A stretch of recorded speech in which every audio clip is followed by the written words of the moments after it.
Welcome to The Howl, where GPAC's team of passionate people share 30 years of experience in the recruiting biz, with front row seats to hundreds of different industries. I'm your host, Luke Linus, and I'll be sitting down in the GPAC studio with recruiters, coaches, and industry leaders to talk shop on modern work culture, job hunting tips, elevating your recruiting game, and insight into trends in hiring for companies of all sizes. Hey everybody, welcome to the GPAC podcast, The Howl, a place where if you're a professional, opportunity to really learn more about modern work culture. If you're a recruiter out there, find ways to elevate or boost your game.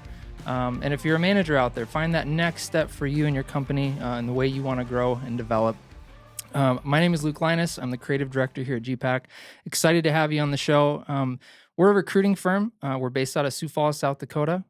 We essentially help, if you don't know anything about recruiting is really helping candidates find that next opportunity to help them advance in their career, and helping companies really find that next person to take them to the next level. Today I'm here with Shea Geelan, the man, the myth, the legend. He's the director of expansion here at GPAC. Thankfully, I get to work with him every day. Welcome to the podcast, Shea. Yeah, thanks for having me. I'll have you explain, because this is kind of your ball game. What kind of, for people who don't know what recruiting is, it's so much more than headhunting. Right. Kind of give people a synopsis of what recruiting is and what it can be. Yeah, and first and foremost, GPAC, the acronym actually stands for Growing People in Companies, and that's both internally here with GPAC and of course with the candidates and the companies that we deal with on a day to day. And the business is way more than just this headhunting, as you sometimes hear it, classified or defined as. But it really is an opportunity to partner with companies and help them, fill critical needs that are important for them, their operation and their team.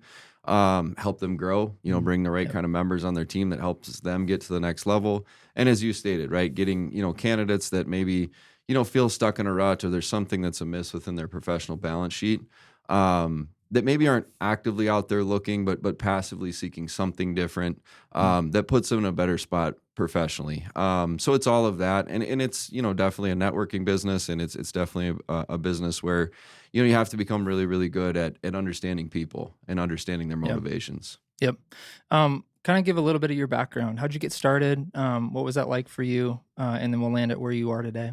Yeah, I think my story into recruiting is probably not unlike most. I didn't know anything about it. I was a year or two out of school, never had heard of recruiting, didn't know what a recruiter was. I was here in Sioux Falls, and I met with the Good family, learned about the business. So I started in 2005. I was a recruiter. I ran a desk for probably 6 or 7 years, actually running a desk and recruiting and making placements myself. Then, we were kind of in that time where we were starting to grow and expand as a company. And I moved into a coaching role and started hiring and building and training my own team. Built a team up to around 25, 28 people. And then, as GPAC has continued to grow and, that evolution happened again where I had the opportunity to move into the role I'm in today as Director of Training and Expansion. I still love the business. One thing that's great about it is something that whether you've been here for a couple of days or you've been in 20 years, there's always something new to learn. Mm-hmm. You can always improve each and every day with what you're doing. So that's what's been, fun to do, I guess, myself, but also help evolve and teach and train people in their progression in the business. So what is your role like right now? Yep. So I oversee all the training and the expansion. So primarily for those folks that are new to GPAC and they're, kind of that initial training stage of their first 4 weeks, but also work really heavily with the coaches, as they continue to train and bring people on, help their people go to kind of that next level, and work with folks that, even in this business, sometimes you can be, doing well, kind of know the business, but it has this nature of sometimes kind of, throwing you in a rut. And I think sometimes perspective for those people from someone else, whether it's myself or another coach or even another recruiter, to really kind of peel it back and look at what's going wrong within their desk and get them back on track. I mean, GPAC's been around for 30 years, 31 years. Yep. You jumped into that kind of midstream, but right. But how has the how has this industry changed maybe since 30 years ago, but especially since you've kind of Yeah, I jumped mean, in? even in the 15 years, a little over 15 years I've been here, the business as it's of itself has changed in a lot of ways, and there's other parts that haven't changed at all. Obviously the evolution of tools and technology, and social networking sites and professional networking sites, and candidates and hiring authorities carrying a cell phone around on their hip all day long, where you can, call or shoot a text or get an email and get responses pretty Mhm. quickly, has definitely changed the game. Um, and our ability to stay in front of, larger groups of people through, postings and emails and LinkedIn. So that's definitely changed. But one thing that hasn't changed is it's ultimately a people business, right? Mhm. We're in this unique position where we have humans on both sides of the equation, not like selling a house or anything like that. There's humans on both sides of the equation. And it's a big decision. It's a big decision for companies to choose to hire and bring Right. somebody onto their team. And they still say that, making career changes are put right up there with, for candidates, right up there with the level of, buying a home, getting married. So these are big decisions that people make in their lives. And you can't do that. You can't learn that just through electronic communication, right? So Mhm. there still is this very, very fundamental element of being able to relate to human beings and understanding they are humans, right? And they have emotions, and things change, and you have to intersect with them at their right time, be it a company or a Right. candidate. Never, Yeah. they're never going to do anything on our agenda, and I think that's important. Right. Well, I guess it's kind of silly to think about this now, but I mean, how do you even know what's the percentage of people that go through a job change in their lifetime? I don't know off the top of my head. It's I got to mean, be a lot of it people. is. It's a lot. I think they say the average person makes. I think it's three to four career changes through the course of their career. Yeah. Um, and I don't know the exact percentage of how many people that do that, but yeah, I mean, again, it's not something that we're doing daily, right? It's Yep. not something that you take lightly. And companies don't take it lightly Yep. either. Companies that really have a keen eye on their culture and where they're going and the direction that they're going, pay attention to the people that they're bringing onto their team. Yep. Well, I think it's just really interesting. Like, my impression of what recruiting was before I was a part of this company was maybe just the headhunting thing. Like, Right. I knew a couple guys that did it, and they were more like, go find that one person that could Yep. fit that company. Kind of Right. these random rare encounters. But Yep. as I've learned this industry a little bit more, it's kind of why I brought that up is kind of like everybody goes through a job change, Right. yet we don't really talk about recruiting a Yep. ton unless you're like in an industry and you maybe know what Right. recruiters are. You're getting phone calls from recruiters. Yep. So, I mean, what are those kind of big misconceptions or just perceptions of recruiting, and how have those changed over the 30 years that GPAC's been around? Yeah, it's funny, when we talk to people, or even we talk here internally, recruiting is probably one of the best kept secrets of all professions, in the country, because there aren't that many people that know what it is, and maybe that's a shame on the people that are in the industry by not, getting it out in front of more people as Sure. a career for themselves. But one thing I've learned, in talking to people, maybe for the first time or hearing of recruiting for the first time, I think those that do have some idea of what it is, it generally gets more into the temp placements, Hmm. staffing agency type stuff, and that definitely is part of the business. Not necessarily is something that we do a ton in. We're primarily in the permanent placement business, but I think people have more of that connotation around it. And I think the other thing is too, people generally think you know, permanent placement is more in this executive search world, right? It's reduced to a C-level person or a president or an owner, and it's not. Sure. It really happens at all levels. Wherever companies are having, a difficult time Hmm. being able to attract or identify and bring on the right kind of people for their company at any level. Yep. Yep. So you said, or what I know about this business is that, 30 years ago, even 15 years ago, a lot of this was calling people out of a phone book Right. and like not having a frame of reference. We don't have the networking and the internet that we do Yep. today to be able to like put together a list of 100 companies that Right. may be interested in a particular candidate. Right. So apart from, that kind of technology shift that's probably transformed this industry, right? Right. What else has changed since since 10, 15 years ago. Yeah, I think our ability to be more intentional with the efforts that we're taking, surely has changed. With technology and the internet and being able to have, kind of the information that you need in front of you. I mean, I really do think that's probably the biggest change. Now, the other thing for us, I guess at least, and I would imagine a lot of other firms that are recruiting firms, have really identified the beauty of what we can do and where you can do it from. Yep. I Right. mean, there used to always be this, concept that, okay, to do this effectively, you have to be in this office with other people that are doing it. And, you have to, kind of be the traditional eight to Sure. five in an office type Yep. setting. But, given what's happened with COVID and, in light of everything in the last 12 months, we have recruiters working remotely, and those that have the right mindset and the right desire and drive to do Yep. are doing it from everywhere. And that's Hmm. pretty cool about the industry as a whole. And Yep. and we've really embraced that as a group. One of our top billers is actually a guy who travels all over the country and does this. All Yep. he needs is a laptop and his cell Yep. phone and an internet connection, and he can do what he needs to do. Yep. So I think that's been I think it's always been the idea, or at least over the course of the last few years, that there's this idea that you could do it. Now it's happening, and we're seeing people just as successful remotely or wherever they're going to be as they were in an office setting. Right. Yep. Where do you, I mean, there has been even a lot of change in the last year. Hmm. Where do you, just in your opinion, where do you see things going from here over the next 10 years? Yeah, I mean, it's funny because you mean industry wide. Yeah. Yeah. It's funny because I remember when LinkedIn, for example, started getting big and some of these other, Hmm. job boards and posting sites. I remember there was this time that people are like, well, the recruiting industry might go away. Like this stuff Sure. could potentially just make the recruiting industry go Yeah. away.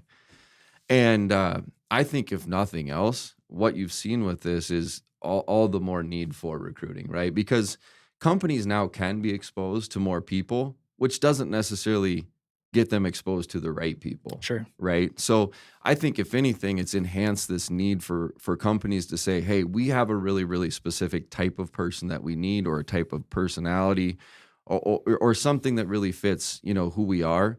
And yeah, we can be exposed to a lot of different people, but that doesn't always mean A, they're a fit for what we're looking for.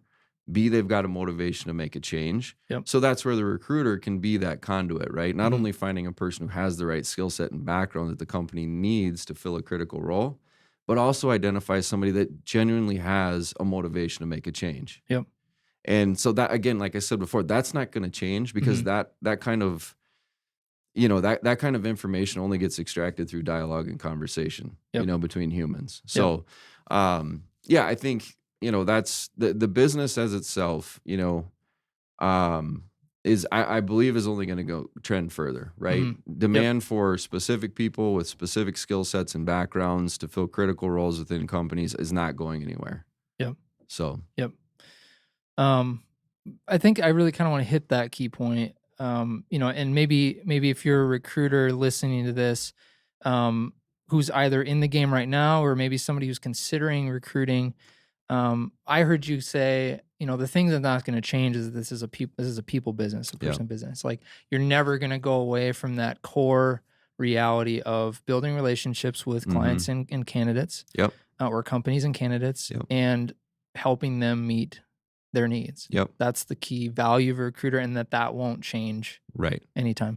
Is there anything else that is like a key fundamental, or maybe even kind of getting a little bit more nitty gritty? Like, what are some key fundamentals of this business that haven't changed, that are tried and true, that, if there's a recruiter out there wondering, like, how do I kind of stick to basics here? Yeah.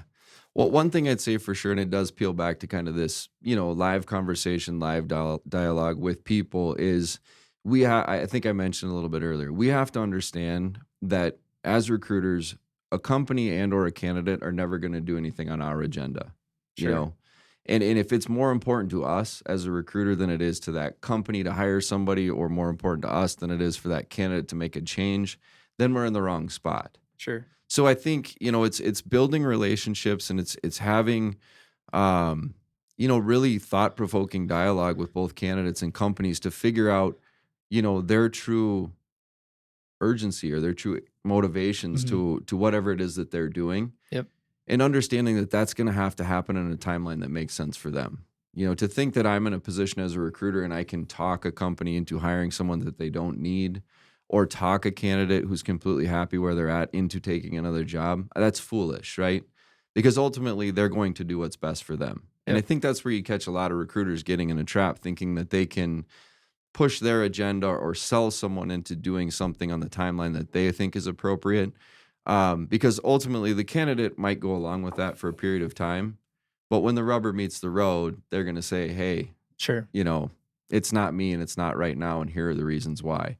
So I think the better recruiters can get on the front side when we're talking to candidates and companies, really kind of framing that more up as a disqualifying conversation. Okay. To see if we really have something there right now. And does it make sense? Like really peeling it back and thinking to ourselves, if we were on the other end in that spot, does this make sense? Yep. Right? Yep.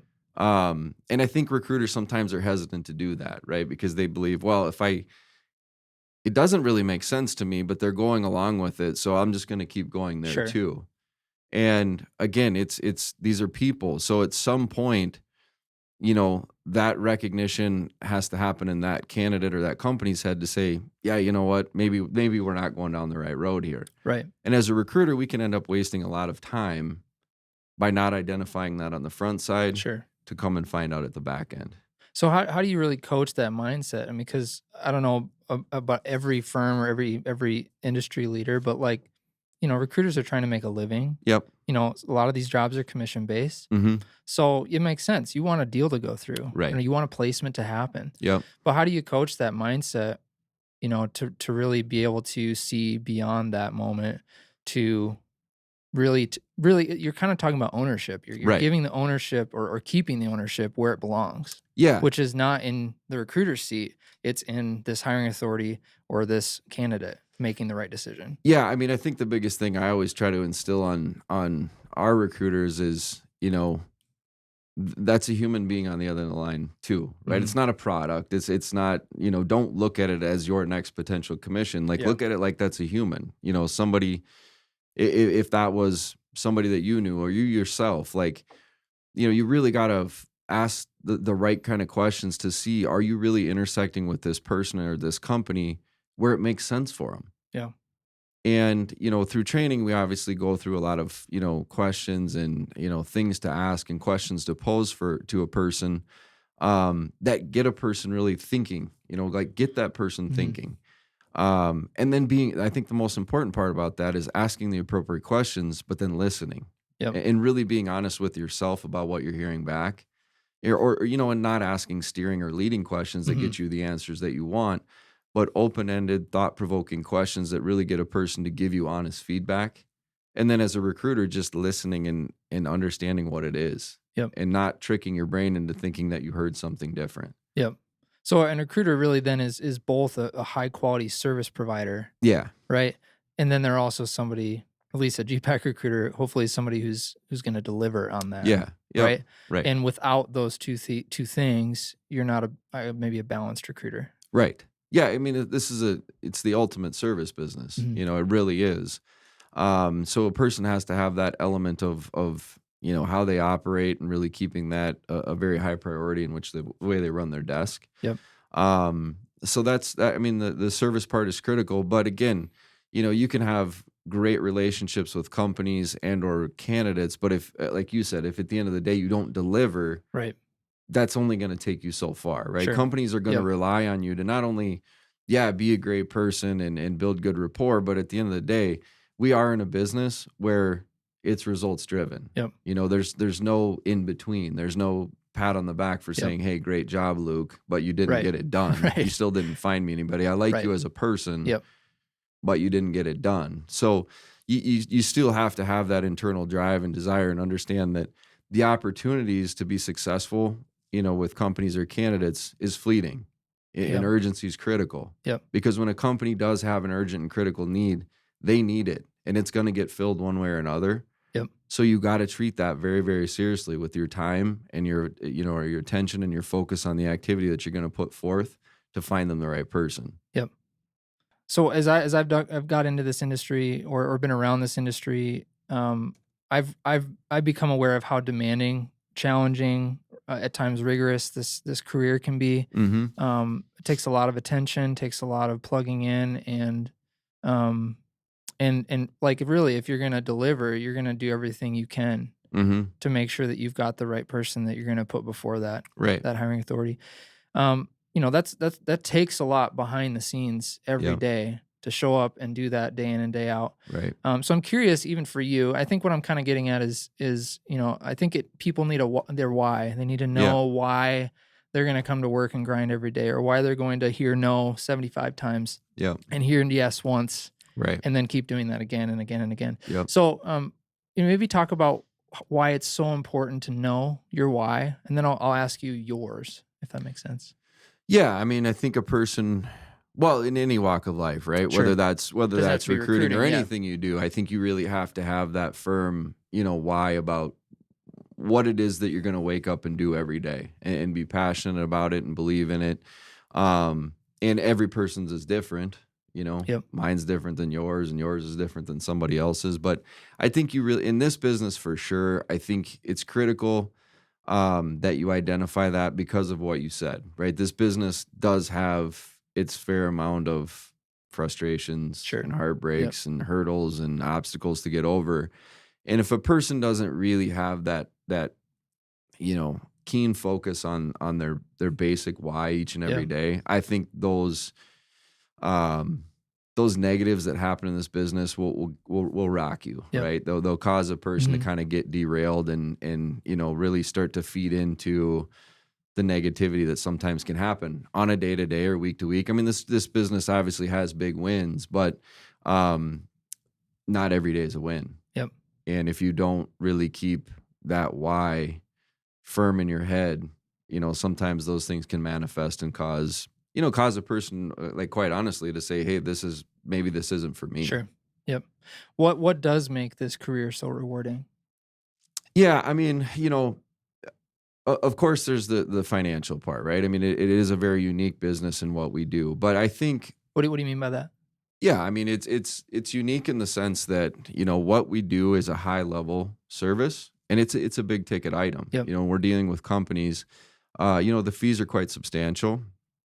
So it is a big ticket item, and recruiters have the opportunity to earn, up in the same echelon of some of the, best paid professionals in any industry. Sure. Yep.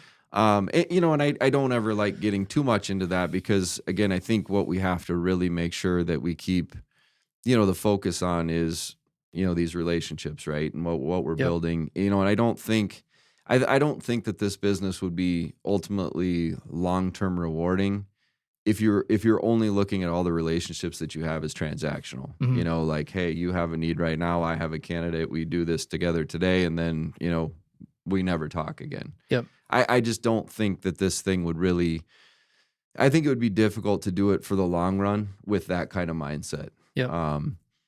But, so you had asked me originally, what else, right? Like, what else is unique about it? Or the long-term play. I think people really do need to have the mindset or the ability to ingrain themselves really heavily in the space that they're working. Yep. Space would be like an industry. And a geography. Yeah. And really, focus their efforts and activity on kind of that service part that we talked about before. And understand that when you intersect with candidates or companies, today might not be the right day. 6 months from now might not be the right time. And 2 years from now might not be the right time. But if past that, if that company does have a need, are they going to think of you? Are you the person that's branded in their head that could potentially help them find the right person? Yep. Or that candidate that you've talked to or been in front of, and had a ton of dialogue with over the course of time? If something changes in their professional situation, or, their family has to pick up and move across the country, are they going to think of you as that, hey, Luke's the guy that I talk to all the time. He seems really knowledgeable in the industry. It seems like he always has really cool opportunities, and now I need him. Yep. And I think that's where the business long-term gets more rewarding, where people really start to look at you as that person within their market that's a trusted source that could help them either fill a position if they're a company, or put them on the path for their next career. Yeah. Yeah. Was there a time in your life where that really clicked for you? You know, because you may have come into this business you were young. You were what, 20? Yeah, I was 25 when I started, so I surely didn't think that way when I started. Yeah. If I'm being honest, I didn't really think that way. Yep. Not because I was short-sighted in what I thought I was going to do within this business. I think just because I came into this with eyes, kind of wide open as a younger, kind of immature person, thinking, okay, let's go chase the money, Sure. right? Let's go chase Yep. the money, and that's okay. I mean, that works to a certain point, but I think I started to evolve in my thinking there. The more and more conversations I was having with owners of businesses, presidents of companies, me being this mid to late 20s person, and some of these people reaching out to me, asking me for my advice. And I'm like, holy smokes, like this game is different now. Like these people look at me as a resource. Yep. And I think that was kind of the turning point for me. And also like dealing with companies and proving yourself maybe once or twice, and then having those companies reach back out with other critical needs. Then it took it past this, I want to go make this placement because I want to earn a commission. It was more like, hey, they're counting on me. Like they specifically reached out to me because I've helped them in the past. Yep. So now it's more this obligation that I feel because they think of me that highly. Yep. Right. And I think that changes the way we act and the purpose with which we act on searches like that or candidates or whatever. When you realize that a person looks at you that way, they regard you in that fashion, and now it's almost like I have to deliver on this service that I've kind of exemplified that I can do. Yeah. Yeah.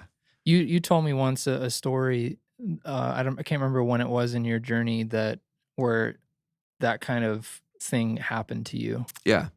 You want to share that? Yeah. So again, it was fairly early on, but it was a company or a person that I'd been in front of a lot of times. Honestly, had never made a placement with them. Just it was the general manager of a company, but we had talked numerous times, and he had called me actually and left a voicemail and said, "Hey, I whenever you get a minute, I really need to talk to you." I said, "Okay, cool." So I call him back, and he just said, "Hey, the reason I needed to talk to you and kind of quick, I don't really have anything, but I need your advice. I need your help on something." Yep.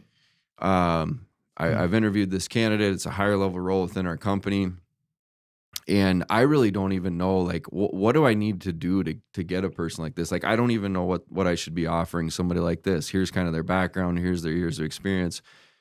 What's your advice or what's your input on where I need to be with an offer to get this person? Yeah. So again, I had no skin in the game here. There's no monetary gain for me out of that conversation, but it was eye-opening again, like I said, for me to think, okay, this guy really, really respects and trusts my judgment, my opinion. That was cool. That was enlightening for me. And honestly, past that, I did make some placements with him. But again, I think that kind of set the stage, right? Where that was really that point where he and I, both kind of aligned, like, hey, we're in each other's worlds together, and we can share information back and forth. And I'm just as important in your industry as you are. Yeah. Right. Yep. Yeah. And I think that's been the most exciting thing for me as I've observed and gotten into this industry from the outside as just a creative. Yep. Is seeing how it goes. It can go so far beyond just the metrics or the numbers or the deals or the placements, to you really being like, you can position yourself as a extremely valuable part of a given industry. Right. And that industry may change or that industry may rise or fall given the current market, but that you're kind of seen like equally across the aisle there as being like that guy or gal has a unique role. Yep. That it's essential to our industry thriving. Right. Yep. And I think that's just kind of mind blowing to me. Is that it really is. I mean, it's been said before, like here internally, and you might read it out there, but they say that recruiters can be agitators of information within an industry. And when you think about that, I mean, a recruiter that's talking to presidents and owners and CEOs of companies all day long, and they're talking to people within that industry that are serving critical roles or functions within that company, be it called candidates. But how many people really within that industry are having that much conversation with all people at all levels within that industry? Yep. And, really circles back that there's probably not too many, right? There's a recruiter that's really, in touch with whatever their market is, 70, 80, 100, 150 companies.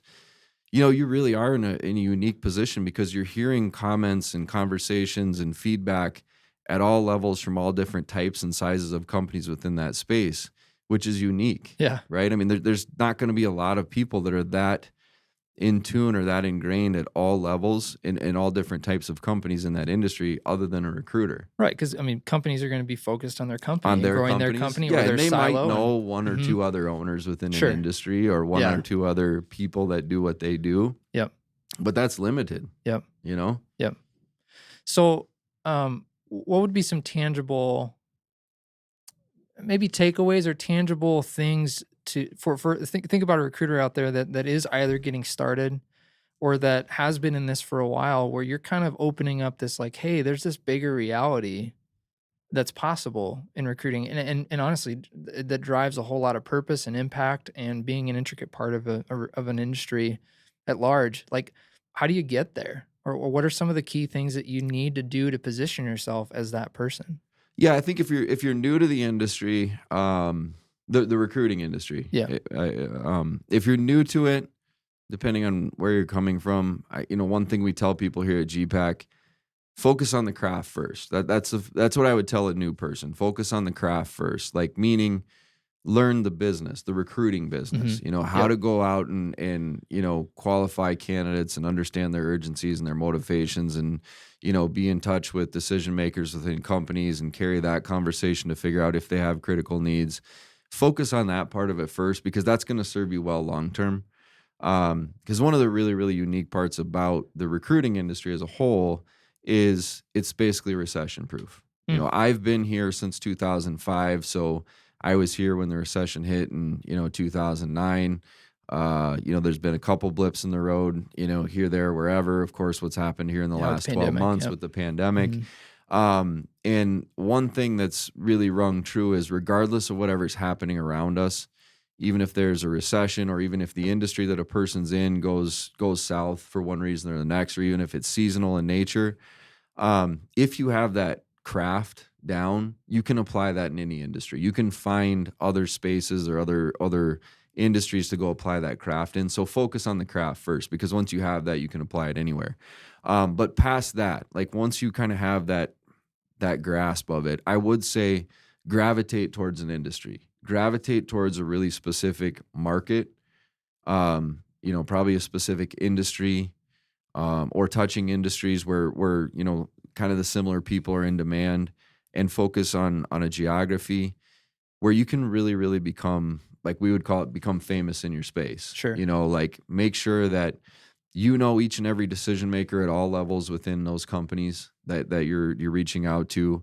All the potentially placeable people or people who have placeable backgrounds within that industry, and be in front of them constantly. Like I said before, you never know when that person that you've talked to a couple times, you never know when their situation's going to change. It might be tomorrow. It might be 18 months down the road.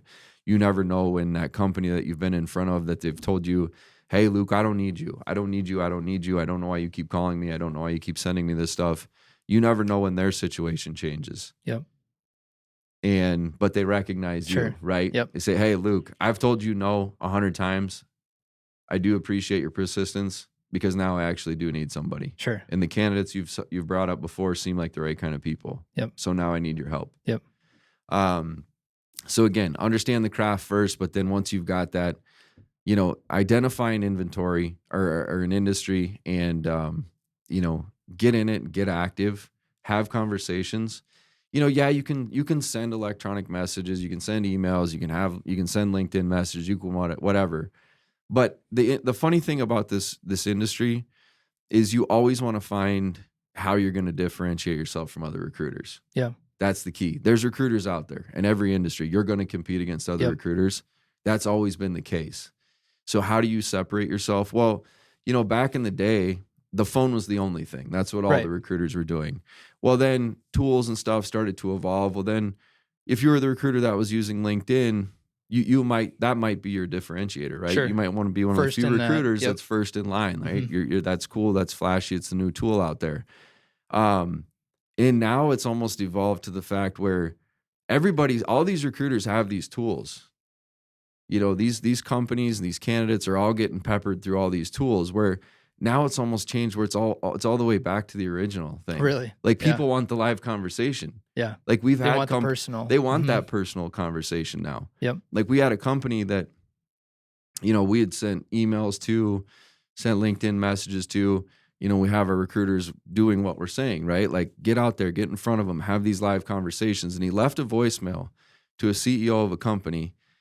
And the guy took a point to call him back just to say, hey, I don't have a need right now, but I am telling you this. I'm calling you because you actually took the time to reach out. Yeah. And wanted to have a personal conversation. Every other recruiter that I hear from is either just an email or a LinkedIn message or something that's completely impersonal. Yep. So I'm telling you right now, you moved up my list just by taking the time to reach out. Yep. So, but you got to have those conversations, right? You have to put a voice behind the name of the stuff that they're seeing electronically, and start to build that rapport and those relationships with people. Yep. And so that is will consistently, at least for the foreseeable future, be on the phone. In addition to the tools that we like, the low hanging fruit would be just sending a bunch of messages. Right. Right. And do that. Yep. I'm surely not sitting here saying don't do that stuff. Right. I mean, yeah, you got to utilize those tools. You got to keep yourself in that game. Yep. That's the competitive market. You have to stay in there too. You got to stay in that lane. But there's just so much more that can happen in a live conversation. There's way more dialogue that can happen. And I tell recruiters too, I mean, there's each conversation will build upon another. Yeah. I might talk to you today, Luke, as an owner of a company, and we only get so far with this conversation. Sure. You hear from me again in 3-4 weeks, we're probably going to go a little further in that conversation, right? And the more and more we talk, the more we get further down the road, and the more trust that's built between you and I. Yep. And you have to have that. Now, we're in a unique position in what we do, because most, we can strike quick, right? Sometimes when you just find a company that, hey, I've never talked to you before as a recruiter, but I have a really urgent need, and if you can solve my problem, great. Yep. That can happen in our world. Yep. And so for a new recruiter, that's exciting, because that can happen. Yeah. But sometimes, because that can exist in our business, we lose sight of the general cycle, right? I'll use the sales cycle, but this I don't really like in recruiting to sales all that much. But the general sales cycle says it's 8 to 11 contacts before you get anything done. Sure. So we lose sight of that sometimes, because we do have this sometimes where we can have this, hey, it's a 1-for-1 shot, and we've never talked before, but I can fill your need, and now I'm in the game. Which is cool. It's exciting that can happen. But I think sometimes that causes us to not realize that I might have to talk to a person. You still got to build those relationships. Yeah, you still have to, in a normal setting, you still have to build those relationships to really get to that point. Yep. So yeah, I mean, you still have to stay active on the phone, right? That's the one thing we said at the beginning. One thing has not changed in this business is that. Yep. It's a people business. People want to be engaged direct on the phone. They want to build rapport. It's a big decision for them to make. They're going to need a voice behind that, right? They're going to need to know that they're dealing with somebody that they can trust. Yep. So that part's never going to change. And when you look at, the nature of what we do, right? Companies interviewing candidates, I always tell people, I've been here a long time. I've never seen a placement be made without us talking to a candidate or us talking to a company and the two of them talking to each other. Right. I've never seen a placement made just by me sending you an email and me sending somebody else an email, and then you guys sending 2 emails to each other, and now you're hired. Yeah. So there has to be this connection that happens. Yep. Yeah. Yeah. So it's not only just kind of that last point you made. It's not only getting on the phone or using your tools to really build relationships over the long haul. It's also utilizing those little touches, like you talked about the 8 calls or whatever to really build a relationship. It's using each call as a recruiter to learn a little bit about what is going on in the industry. Because I'd imagine, you talked about craft first, industry second. You talked about, move toward an industry, get to know it. The third one is kind of like know every person, every key player. All the decision makers in that industry. But you're not just going to go on Google and find like what's going on in the egg world right now. You have to listen. If I told you, Luke, I want you to do, I'd like for you to write me a report on pick an industry. Sure. And here's your two options. You can either spend X amount of time tonight Googling it, or I'll give you names of 10 different owners of companies. Go ask them some questions. Which do you think is going to get you the better information? Yeah. Right. That's what we're doing, right? So yeah, sometimes recruiters are like, I don't really know my industry. I don't know much about it. Okay. Should I do some research? You can. I mean, if you want to, you can. Or you could call this list of 60 people or owners or people that are in the industry and just have a conversation with them. Yep. Like, who do you think is going to give you better information? Real time. Yep. Awesome. So we've talked about, how the industry has changed. The digital world has really transformed this industry in a lot of ways, but some things have stayed the same. Yep. It's the people first. It's getting on the phone or getting on your tools and actually seeking to meet needs and build relationships, providing a high value of service, learning the industry.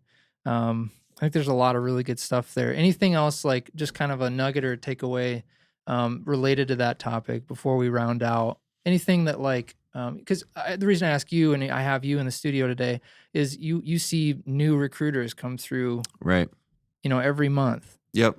What's one takeaway for them? Yeah, I mean, I guess I would say this, because I talk to people that are new, and I also talk to people who have been here a long time, or they're X amount of months in. Relevant to the recruiting industry, here's what I'd say is this: because we're in the people business, and because you have humans on both sides of the equation, there's a certain amount of what we do that falls out of our control. Yep. You have a candidate, they're ready to go. Something happens in their family. They have to pull themselves out of the interview process, right? Yep. Any combination of weird things can happen to people, right? Emotions happen.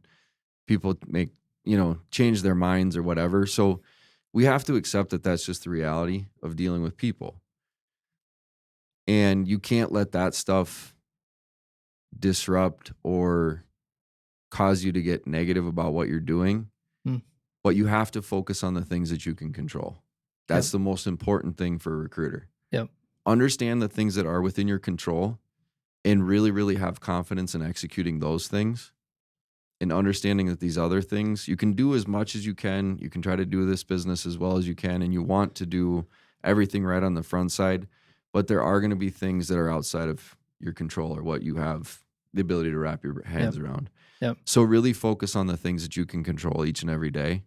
And I think that allows us to sleep well at night. Yep. Right? Yep. Knowing that, hey, we do operate in a world that really, there's more. Well, we operate in a world really that has about 10% successes with what we do. Yeah. When you look at our send out to placement ratio and stuff like that. So I think accepting that is what it is. Yep. But really, really honing in on the things that you can control each and every day. Yep. Which I tell people, there's two things that are within our control each and every day: our attitude and our effort. Yep. And we got to own both of those things every day. Yep. That's not and just the rest for recruiters. Of it, and that's just not for recruiters, right? That's anything in general. Yep. And with the rest of it, we just kind of have to let the chips fall where they may. Yep. This has been fun. Yeah. Thanks, Shea. I appreciate you having me. If you like what you see here or what you're listening to, we're thank you for joining us on the podcast. Thanks again, Shea, for your time. If you like what you hear, subscribe to the podcast. Head to www.gogpac.com/knowledge center. There's a lot of really cool resources we're building out there to help you win at the corporate game. We'll see you next time.